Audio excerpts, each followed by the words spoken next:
It is up to you to make 2022 glorious by choosing the path you will follow. Miracle worker, promise keeper, light in the darkness, my God, that is who you. Hello, welcome to my channel. If this is your first time, my name is Ogenwa Dileora, and this channel is all about dreaming again. When dream don't come to pass, what do? You dream again. We've now entered the year 2022. The truth is that God has planned a glorious destiny for you in this year. And it all depends on you to either walk in it or destroy that destiny. The devil can't destroy that destiny if you don't cooperate with him. In the book of Genesis, he told us that when God created the man and the woman, that place recorded that God planted a garden and placed them in it. It was God who planted the garden, not the man. And God put the man and the woman in the garden for them to live a glorious life. If you check out the description of the garden, you will marvel. Which means God prepared a glorious life for them. A stress-free life. A blessed life. A favor-filled life for them. And the devil couldn't touch them. But one strategy the devil knows he has is to cause them to sin and bring destruction upon themselves. He knew he can't take them away from that garden. But you know, one thing is sure. If he can cause them to disobey God, then they will chase themselves out of that garden. And it's the same thing the devil is planning for you this year. But it's left for you to either cooperate with him or kick against his plan. Look at King David. David was a man after God's own heart. God so much blessed him, and the devil couldn't touch him. But he still came back with that strategy. If I can cause him to sin, he will bring destruction upon himself. And what did the devil do? He caused David to sin, to sleep with Uriah's wife. And David brought destruction upon himself. The type of destruction that affected generations after him. Just few moments of pleasure, but it affected generations after him. Let's look at the case of David, the sin he committed, which caused him to bring destruction upon himself. He slept with Uriah's wife. How did it begin?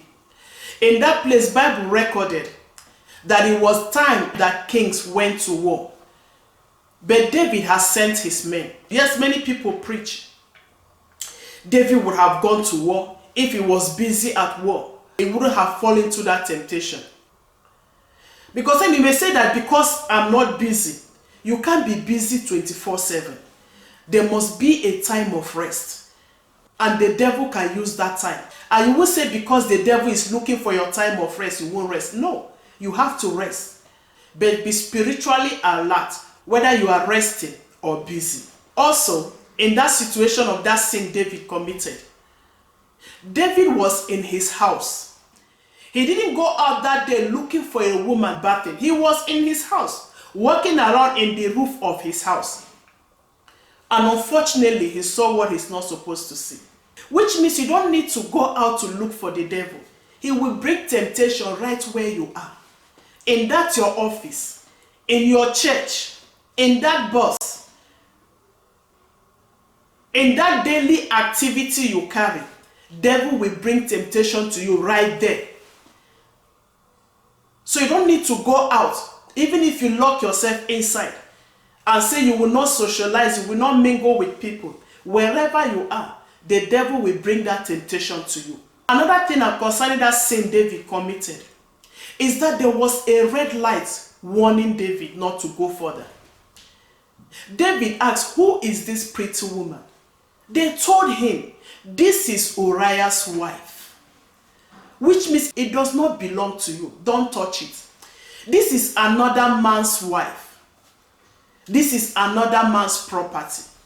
This thing belongs to someone. So the red light there is don't touch it. It is not yours. You are committing fornication. You are not yet married. This thing doesn't belong to you. It belongs to another person. Bible says, do not covet your neighbor's wife. Do not covet anything that belongs to your neighbor. It is your neighbor's own, not yours. God will always give you your own. Leave the one that belongs to another person. Mind your own. Drink from your fountain. Pursue what God has given to you. Leave that which belongs to another person. When it belongs to another person, it's a red flag for you not to touch it. Don't touch that which belongs to another person. As you go into 2022, don't covet that which belongs to another person. Appreciate them, but go after your own. God will bless you by giving you your own. There's always a portion for you.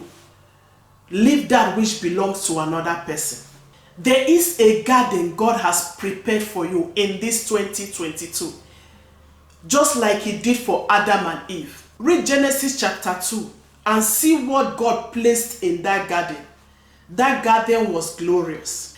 The devil is fighting tooth and nail to make sure that you come out of that garden. He knows he can't touch you. He knows there's a wall of protection that God has built around you. But he will cause you to break the edge. And the Bible says, he that breaketh the edge, the serpent will bite. Bible says God himself knows the plan he has for you. He said the plan of peace and not of evil, to give you an expected end. God alone knows the thought he has for you in 2022. And that plan is glorious. But unfortunately, the devil is also a spirit. He also has seen that plan. And he knows he can't touch you. But he knows one of the weapons he wants to use to get you is for you to sin, to walk in disobedience to the word of God, to the leading of God, so that you yourself will bring destruction upon yourself. Because for every obedience, there is a blessing. For every disobedience, there's equally a curse. Choose this year to walk in obedience to the promise of God, so that you will reap what God has planned for you. God is handing you over the ticket of success this year. That ticket will usher you into the garden he has prepared for you. It is left for you to accept that ticket and walk into that plan, or to reject it and suffer the rest of the year. Happy New Year, and do have a glorious 2022.